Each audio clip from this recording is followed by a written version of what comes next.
हमारे देश का नौजवान 5 साल अभ्यास करेगा और 4 साल की नौकरी करेगा। दोस्तों, मैं बात कर रहा हूँ सरकार की अग्निपथ योजना के विषय में। आप लोगों के साथ विस्तृत चर्चा करना चाहता हूँ कि हमारे क्षेत्र में मैंने देखा कि कई बच्चा पार्टी जो अभी 10वीं क्लास में हैं वो अभी से जो है भाग दौड़ करते हैं।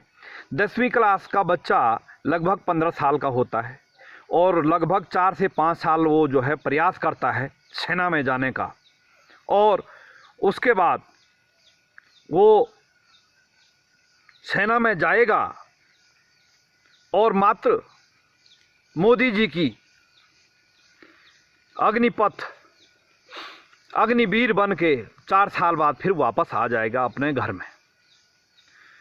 तो दोस्तों, मैं देवेंद्र कंडवाल इस योजना को सरासर देश के अहित और नौजवानों के अहित की योजना मानता हूं, क्योंकि दोस्तों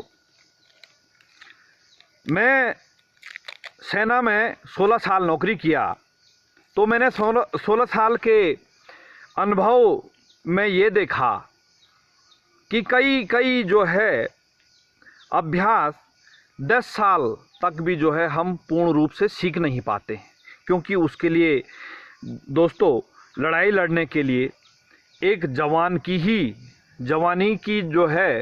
काम नहीं आती, अनुभव जो है ज़्यादा काम आता है। आज रक्षा मंत्री महोदय कह रहे हैं कि नौजवान मिलेंगे। महोदय, जवान चाहे 40 साल का हो चाहे 50 साल का हो, वो सेना का जवान जवानी होता है। और मैं आज जो आपके छोटे 30 साल से छोटे मंत्री, विधायक, सांसद महोदय कोई भी हैं, वो हमारे 45 साल के जो सेना में सेवारत हैं, उस जवान के साथ किसी भी मामले में आगे नहीं आ सकता है। फिजिकल ट्रेनिंग के, शारीरिक दक्षता के मामले में दावे के साथ कह रहा हूं कि वो हो विधायक, मंत्री, सांसद जी हमारे सेना का चाहे सूबेदार हो, चाहे हवलदार हो, चाहे सिपाही हो, यदि 45 साल का भी हो तो महोदय वो किसी भी मामले में आगे नहीं आ सकता है। किसी भी मामले का तात्पर्य है शारीरिक दक्षता के मामले में। तो ये सरासर नौजवानों और देश के लिए एक बड़ा दुख का विषय है कि हमारे माननीय प्रधानमंत्री महोदय ने न जाने क्या सोच के ये स्कीम जो है, और रक्षा मंत्री महोदय ने न जाने क्या सोच के ये स्कीम को लॉन्च किया है। ये एक बहुत बड़ा विचारणीय विषय है। ये दोस्तों मेरे भविष्य का नहीं, किसी 10 आदमियों के भविष्य का नहीं, कोई 20 आदमियों के भविष्य का नहीं, कोई 1 करोड़ आदमी के भविष्य का नहीं, ये पूरे 150 करोड़ देशवासियों और पूरे भारत के भविष्य का सवाल है कि जिन जवानों के कंधे में इस देश का भार होगा,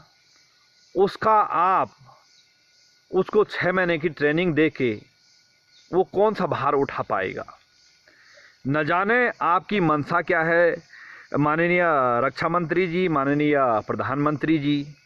ये कोई चाय की केतली तो नहीं है दोस्तों कि उठाया और चाय बेचने चल दिए। एक हाथ पे गिलास रखा, एक हाथ में चाय की केतली रखी, और कोई भी मिल गया तो उसको कहा जी 10 रुपये की चाय है।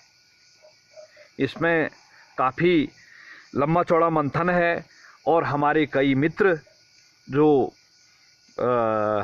माननीय मोदी जी के भक्त हैं, मैं भी भक्त हूँ, ऐसी बात नहीं है, लेकिन जहाँ पे दोस्तों गलत होगा तो वहाँ पे हम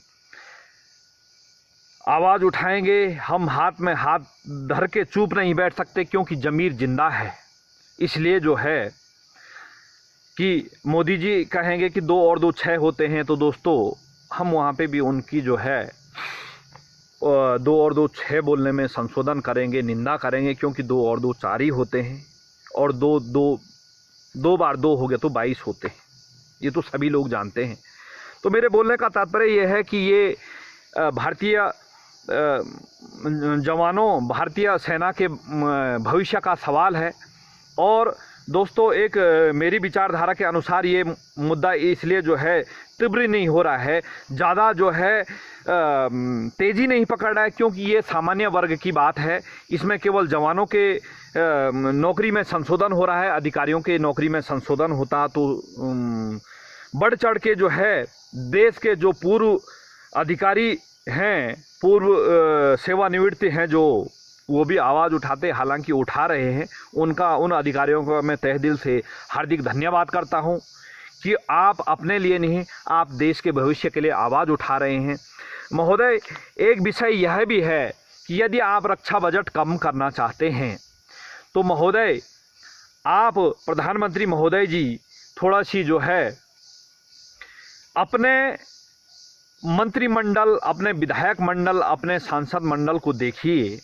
देश के जितने भी विधायक हैं, देश के किसी भी पार्टी के हो, यदि वो एक दिन मुख्यमंत्री बनता है तो जिंदगी भर उसको जो है मुख्यमंत्री की पेंशन मिलेगी, मुख्यमंत्री की फैसिलिटी मिलेगी। एक दिन विधायक बनता है, एक दिन सांसद बनता है, एक दिन राज्यसभा सांसद बनता है।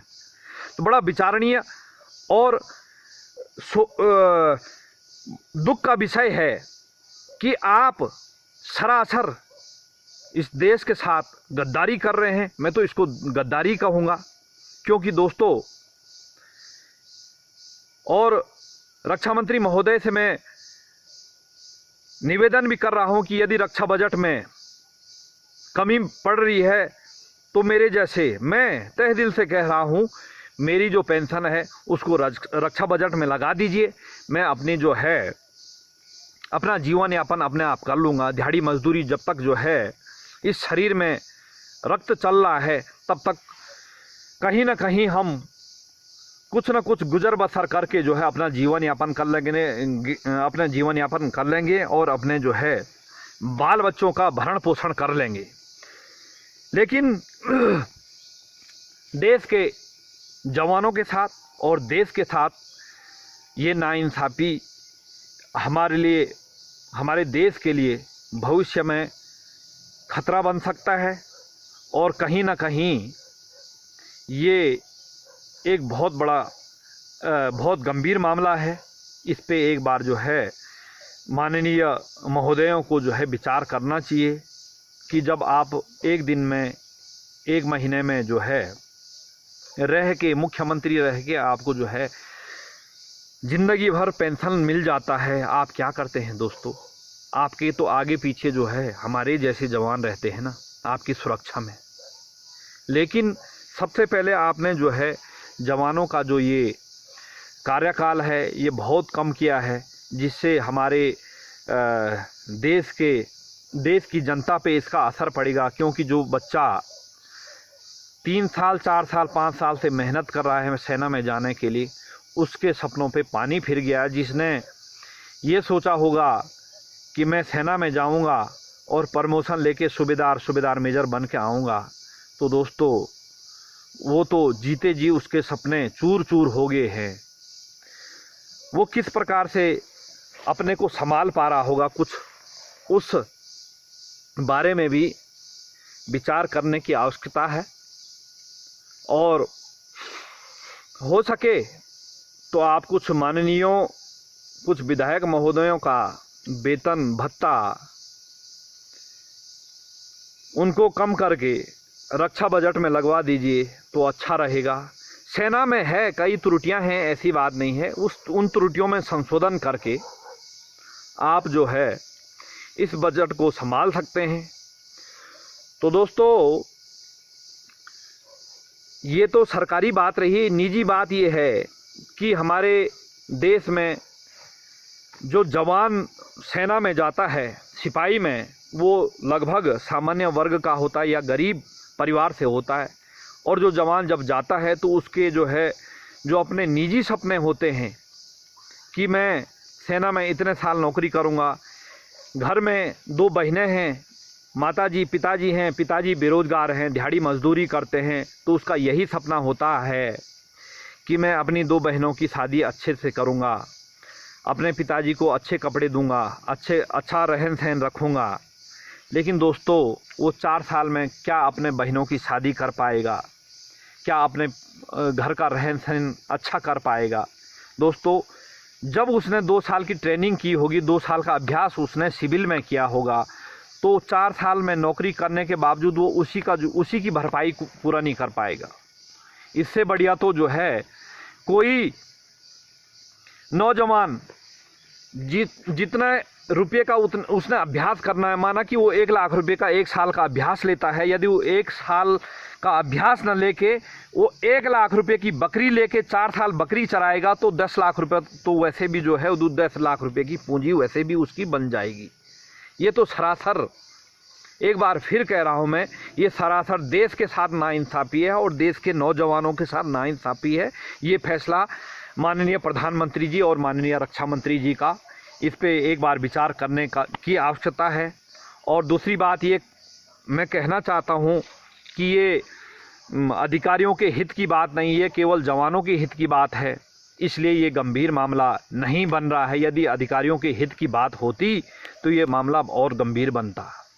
दोस्तों, ये हमारे जैसे परिवार, आपके जैसे परिवार के मध्य की बात है। हमारे ही बच्चे जो है सेना में जवान में जाते हैं, इसलिए जो है हम इसमें जो है ज़्यादा मुद्दा नहीं उठा पाते हैं, ज़्यादा विचार नहीं कर पाते हैं। और यदि अमीर घरानों के नेताओं के, विधायक महोदयों के, सांसद महोदयों के, मुख्यमंत्री महोदयों के, कैबिनेट मंत्री, केंद्रीय मंत्री महोदयों के बच्चे यदि सेना में जवान में जाते तो इस प्रकार की नाइंसाफ़ी कदापि नहीं होती। क्यों नहीं होती? क्योंकि सबको पता है, सब विधायक, सब सांसद महोदयों, अधिकारी, यहाँ तक कि अधिकारियों को भी पता है कि हमने जो भी कमा दिया तो कम से कम 3 पीढ़ी 4 पीढ़ी, यहाँ तक कि तो भारतीय राजनेताओं की तो जो 10 पीढ़ियाँ तक खा सकती हैं यदि वो एक बार विधायक, सांसद और मंत्री बन गया है। उनको पता ही है कि हमारे परिवार से तो किसी ने सेना में जाना नहीं है, और सेना में नहीं जाना होता यही है कि हम लोग अक्सर वहीं वो कूड़ा फेंक देते हैं जहां हमको पता है ये हमारा नहीं है, वहीं गलत काम कर लेते हैं जहां हमको पता है कि यहाँ दोबारा नहीं आना। लेकिन ये सरासर गलत है। तो दोस्तों, आप अपनी राय दें, अपना टिप्पणी लिखें कि जो है क्या ये होना चाहिए। सरासर हमारे नौजवानों के साथ गलत हो रहा है कि जो उनके सपनों पे पानी फिर गया है। कई नौजवानों से मैंने बात की तो उनकी जो है, जब से ये योजना लॉन्च हुई है तब से उनकी जो है बहुत मोराल डाउन है और वो बड़े उदासीन हो रखे हैं सेना के प्रति, जिनके दिल में जो है आग थी, जो जुनून था। क्योंकि दोस्तों, देशभक्ति का जुनून आज भी, हम यही कहते हैं कि देश के लिए सर कटा सकते हैं लेकिन सर झुका सकते नहीं, आज भी। और मरते दम तक हम देश के लिए लड़ेंगे। आज भी हमें यदि देश को हमारी आवश्यकता पड़े, देश को हमारे खून की आवश्यकता पड़े, तो हमसे, हमारे बीवी बच्चों, परिवार, रिश्तेदारों से बढ़ के हमारा देश है और देश से आगे कुछ नहीं है। ये मेरी अपनी निजी भावनाएं हैं, निजी विचारधाराएं हैं। क्योंकि सबसे पहले देश है, फिर परिवार है, फिर अपने बीवी बच्चे हैं। तो ये रहा दोस्तों आज का वीडियो। आप किस प्रकार की विचारधारा रखते हैं, अपनी विचारधारा ज़रूर व्यक्त कीजिएगा। और इस पे मैं एक वीडियो, 1-2 जब तक हो सके तब तक इस पे वीडियो बनाऊंगा। ऐसी बात नहीं है दोस्तों, वीडियो बनाने का तात्पर्य मेरा किसी को भड़काना नहीं है, लेकिन इस पे विचार करना है। मैं किसी को भड़का नहीं रहा हूँ कि मोदी जी गलत हैं। देखिए, मैं पहले भी कह चुका हूँ कि हम सत्य के साथ हैं, चाहे उसमें सत्य किसी भी पार्टी का हो। कोई राजनीति पार्टी से हमारा कोई लेना देना नहीं है। जहाँ पे जो पार्टी अच्छा काम करेगी हम उसका जो है वाहवाही करेंगे, जो गलत होगा तो उसकी तो बुराई हम करेंगे ही करेंगे। तो दोस्तों आज की वीडियो में ये रहा। आप ज़्यादा से ज़्यादा नौजवानों तक इस वीडियो को शेयर करने की कृपा कीजिएगा। हार्दिक धन्यवाद। जय बद्री विशाल, जय सीताराम, जय हिंद।